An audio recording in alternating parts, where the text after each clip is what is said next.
APP जिंदाबाद जिंदाबाद जिंदाबाद APP जिंदाबाद जिंदाबाद जिंदाबाद जिंदाबाद जिंदाबाद APP जिंदाबाद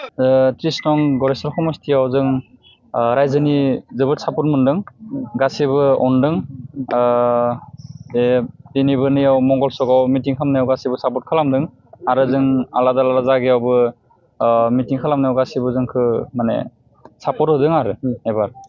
फैबाय थानाय जितु बिसायख'थियाव जितु नोंथाङा बेसेबां भट मोनगोन होनना आसा खालाम फैबाय थानायाव जों टारगेटथ' 25-13 टारगेट लादों नाथाय बिनि आरो जुदि खस्थ' खालामोबा आरो एसे बारायबावगोन आरो बिदि आरो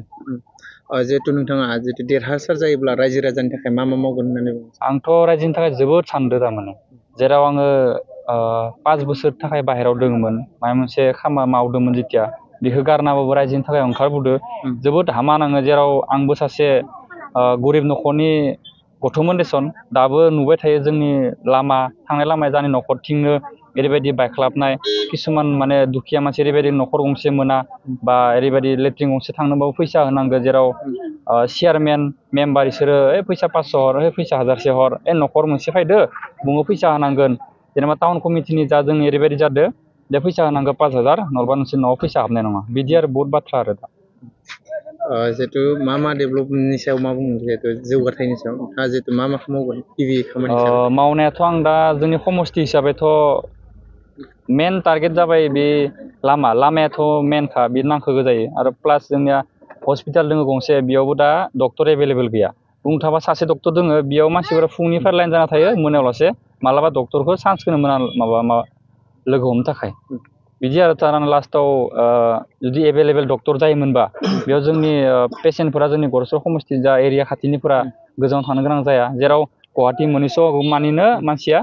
ससे लामायावनो थैलाङो बिदिया जालाङो बहुत हामा नाङो बे मालायल'सो नङा बे जाहोननि न'खरनि लगन जालांदों बेनिखायनो आं बिदि बहुत माबा सानदों आरो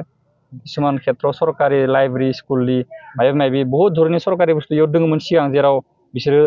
सिगांनि जि माबाया दलिय बिसोर माबा खालामबाय थालांदों बिसोरो बुस्थु उथायजोबनानै मा खालामजोबखो मिथिया दा जेरैबायदि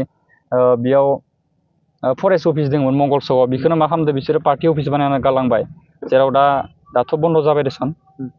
जिहेतु नोंथाङा जितु एपिपिनिफ्राय दिल्लीनिफ्राय बिजाथि महरै गसंदों नाथाय बेहाय इउपिपिएल बिजेपि आरो बिपिएफ गोख्रों दल दङ बेहाय माबोरै जुजिलांगोन होनना सानो नोंथाङा जुजिलांगोन माने बिसोर दा माने गोदोर पार्टि हिसाबै बिसोर दा स्ट्रं नुनो खिथिनालाय मा जानो खिन्थु सिं बिसोरनि कुनु फिल्डआ बहुत हामा जाना दङ रायजोफोरानो बुङो दे बिसोरबायदिखौ जों मिटिं खालामनो होआखै किसुमान जायगायाव हाबनो होआखै बा बिसोरनाव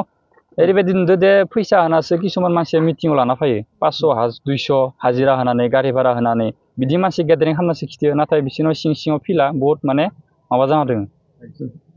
जिहेतु नोंथां एलायन्सनि बाथ्राखौ दा आंबो मिथिया बेफोरखौ दा गोजौआवसो जों मा खालामगोन खिन्थु जा बेफोरखौ जेबो सानाखै जोंनि जा गोदान पार्टिया जि माबा खालामदो बेखौ टारगेट लानानै जि समष्टियाव लासे माने केन्डिडेट होदो देरहानाय थारमाने चान्स दंखायो आरो सरकार दानाय चान्स दंखायो मोनबेसे जितु